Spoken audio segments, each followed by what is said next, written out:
The mother of my two children, male and female twins, cheated on me during our marriage.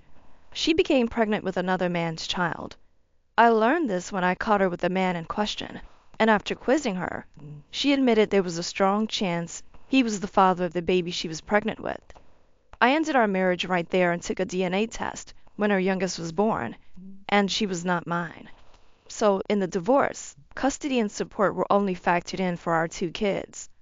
I paid some child support because I made more than her, but we had 50-50 custody time with the kids, and I remained an involved dad.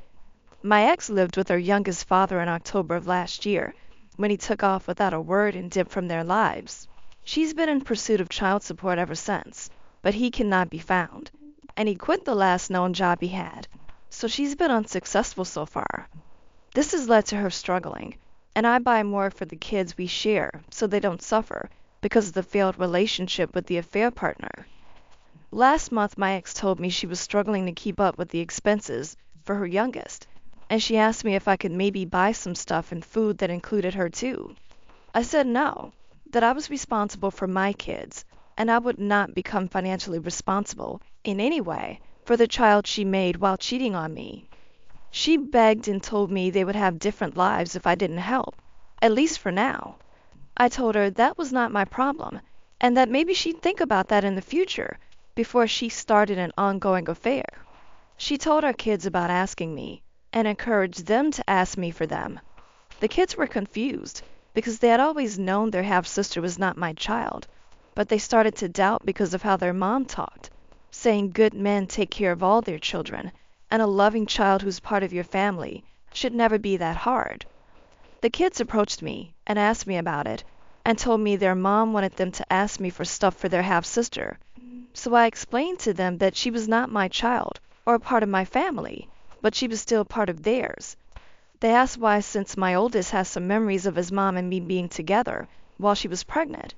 I said their mom got pregnant with their half-sister while we were together, but DNA proved she wasn't mine, and I did not raise her for that reason.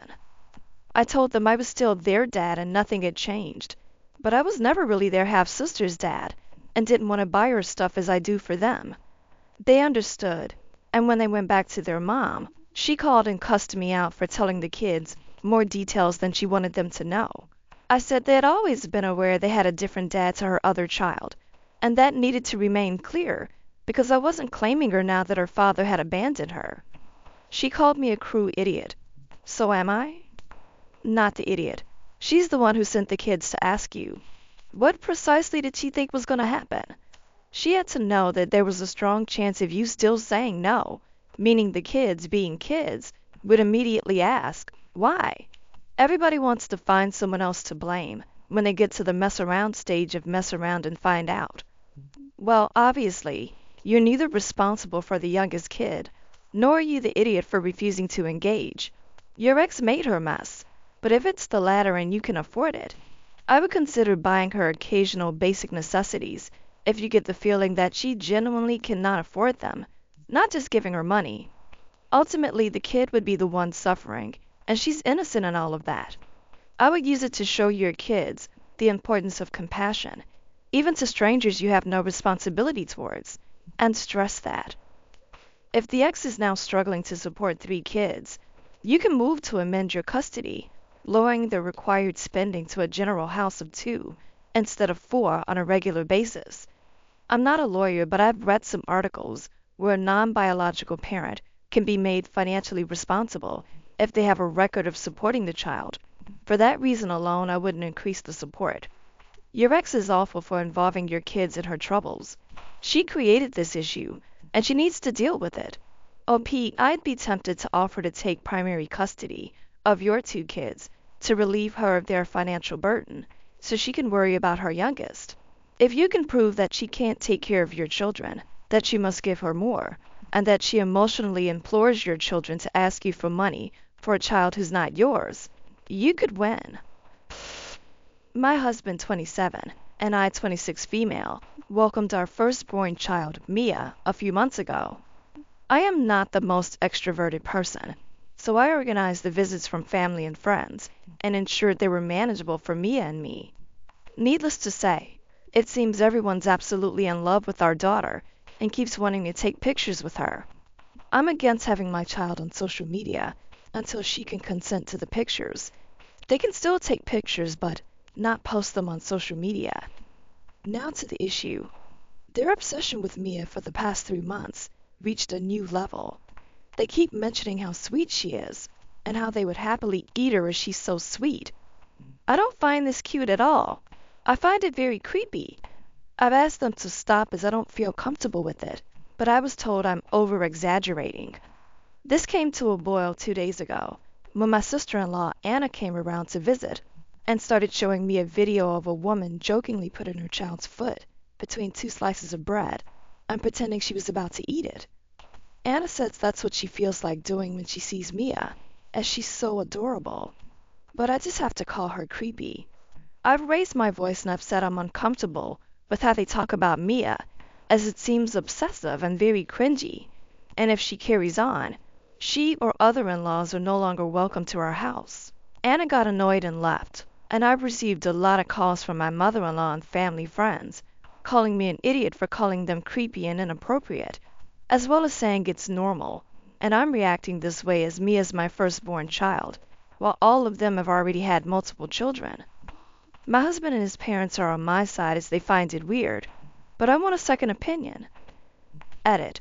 Even my friends who were present when my sister-in-law was around found it weird and off-putting, since it's constant, and I've expressed multiple times how uncomfortable my husband and I are when Mia's compared to food. In-laws mention it 3 to 4 times in a 5-minute conversation, which is excessive already. If they're here for a day, I hear it more than 200 times that day alone. Yes, my husband and I count it, which is very excessive. Is there a cultural difference in play by any chance? In plenty of languages, there are expressions akin to, I love you so much I'd eat you, I want to eat you, usually used cutesily for kids or to express adoration. It's completely normal and not creepy at all. Very gentle, you are the idiot.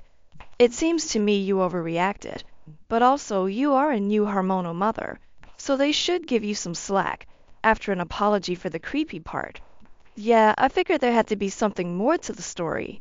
Either it's a cultural difference or OP was seasoned and put into the oven as a kid or something. And because I know people will scream, but what about boundaries? Yeah, it is important to establish boundaries as a parent, but getting upset over tiny comments is not it. I've noticed the same.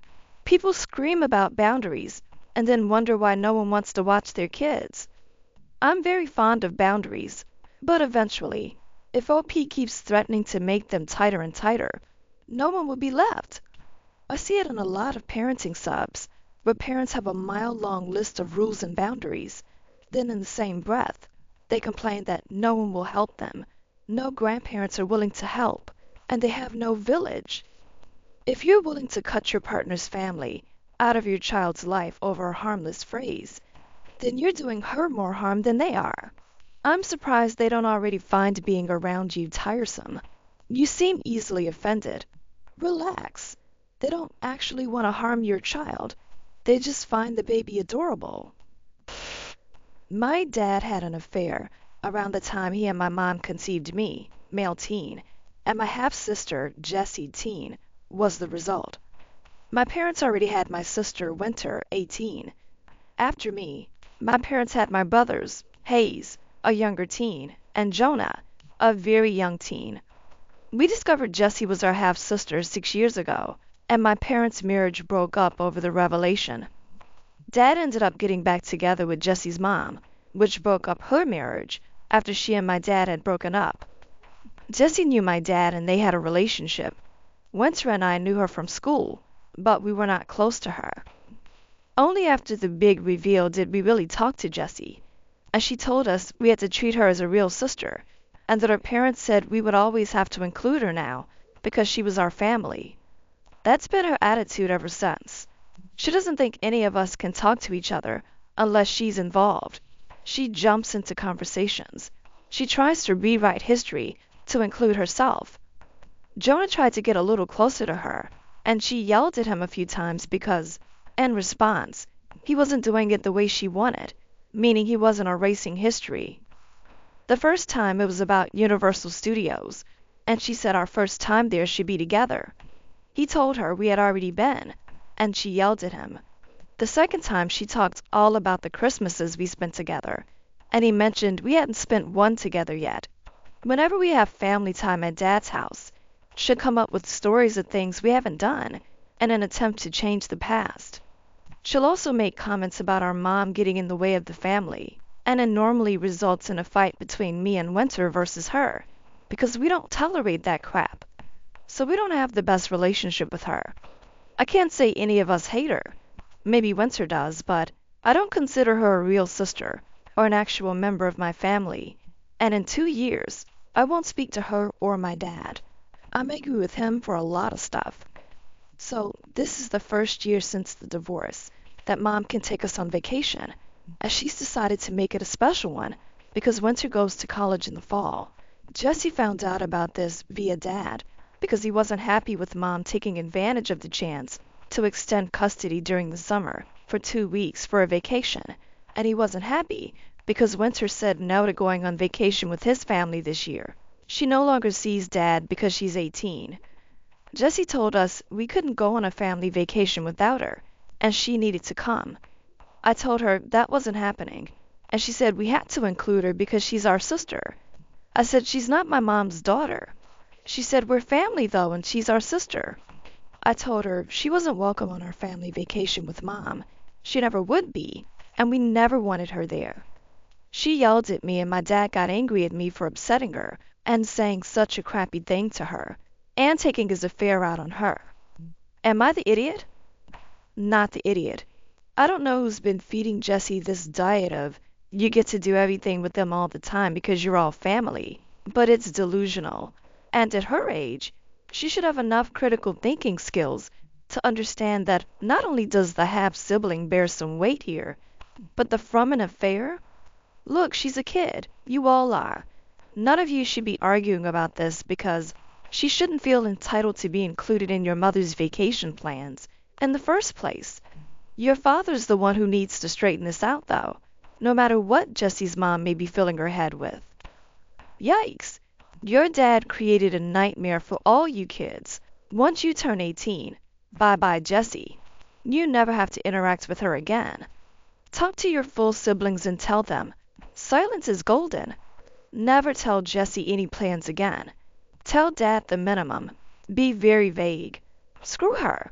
She sounds delusional. Hey, you move forward with your chin up. Get the best education you can, and be as happy as you can. Don't let your parents' drama affect your confidence or future. Best of luck to you. Put this mess in the rearview mirror.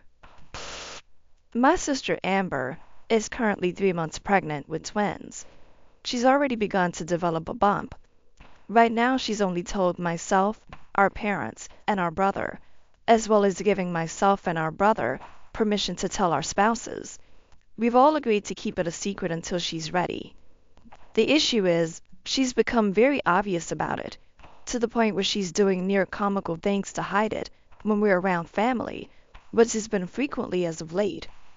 Picture the stuff people do in sitcoms when the characters aren't pregnant, but the actor is. Covering her stomach with her purse, holding her older daughter in front of the bump, wearing much baggier clothes when she's typically the type to wear things that show off her figure. Amber's always been pretty fit, as she's a gym rat. The bump itself doesn't even look like extra fat or anything, just a very pronounced baby bump. If ever she has to move something from her stomach, she's very quick to hide it. So obviously many have caught on, but for the most part, we're good sports. No one ever directly asked us, but would make hints. I never entertained them. We all gathered on Sunday for a family dinner. Amber was holding her 2-year-old for a bit. When the little one wanted to go play, Amber then tried to cover herself with a blanket. My cousin 30 said, "All right, Amber, cut the dramatics. We all know." A few instantly reprimanded my cousin. Amber turned bright red. She refused to say anything in the moment, though later quietly confirmed to her aunt, telling her to spread it around. Amber's now very upset. I agree our cousin was obnoxious and shouldn't have said anything. I've tried to be supportive and comforting. However, Amber kept saying, I don't know how they figured it out. I finally said, Sweetie, you really weren't trying hard. I respect why you wanted to wait, but by this point, it was quite obvious. She got mad and tried to insist it wasn't obvious. I said it absolutely was, and she didn't help matters by acting like she was in a sitcom. I stressed our cousin was wrong, but she wasn't as stealth as she thought. I wasn't saying she should have done more to hide it. I also don't think she was wrong to hide it. I'm just saying the sentiment, I don't know how they figured it out, doesn't work when she was being obvious. Now she's mad at me and says I'm victim blaming. I said I'm absolutely not. No one should have said anything, but she was being obvious, and she shouldn't pretend otherwise. Am I the idiot? First of all, she's not a victim, unless the pregnancy is the result of a traumatic event. Second of all, it's not wrong to tell her that it was obvious when she asked the question. She just doesn't like the answer, and unfortunately it came from you, so you're the target. You are not the idiot. I mean, she needs to take that up with her body and how it's carrying the pregnancy. Hiding twins is not a realistic option for most people. That baby bump is going to be prominent, and there's not much you can do about it. Has your sister always had this drama llama streak? LOL. Victim blaming? What? What exactly is she the victim of? Of people having vision and common sense? It's pretty obvious someone is pregnant when they constantly try to cover their stomach. She wanted everyone to know it without telling them. She should be called out for her behavior when she's behaving like this. Don't make a show of hiding your pregnancy in front of people if you don't want people to actually notice. She wanted people to notice and ask. That's why she's doing it. My husband is 57, and I'm 49. My mother-in-law is 81. She used to be very independent, but since my father-in-law passed away a few years ago, her health has been declining. She can walk and take care of herself. She's just frailer. She's become much more soft-spoken and generally nice. My husband agrees that she never used to be easy to get along with. But anyway, that's all right. I didn't have much contact with her, as she had her own life. My husband visited maybe once every few months, because we live very close to her, about half an hour. Recently, though, she's wanted him to visit more often, and she gets upset when she isn't invited to do things we're doing. For example, we recently went on a trip to celebrate my husband's birthday, and he didn't want to bring her, as it would limit the sort of activities we could do. She insisted we should have gone on a chill trip and brought her. Last week we had gone to visit my family. My mother-in-law called my husband and said she was really sick and admitted to the hospital. My husband obviously panicked, and we both took a flight that evening back home to see what was wrong. It turned out she was totally fine and apparently had a mild cold. We spoke to the doctor, and she said my mother-in-law had said she couldn't breathe, and when the doctor said she could go home, she insisted on being admitted. I told my husband it sounded like she just wanted to be admitted, so you would come back to check on her. He was appalled but later agreed that it made sense and sounded like something she would do. She wants to stay with us now because she's sick. I said no, she was faking it, and I didn't want to deal with her all day. My husband thinks I'm being a selfish idiot. OP, you are the idiot. She sounds like my mom. We thought she was faking things, etc. It was the beginning of dementia/Alzheimer's. I wish I'd given the attention she wanted looking back. It would have been such a small thing. She'd also lost someone right before, so loneliness she wasn't really able to speak about. Let's remember the wording. OP said, we live very close, half an hour, so he visits every couple of months. Come on. The OP lives half an hour away, and his hubby visits his mom every few months? Poor woman. She's obviously lonely, and they're not even trying. Yeah, you are the idiot for being generally cold and flippant toward her and her health. Even if she faked the recent scare, she's an 81-year-old widower living alone. She's not feeling great, possibly has more fear about being alone given her frail condition. and she wants to see her son more.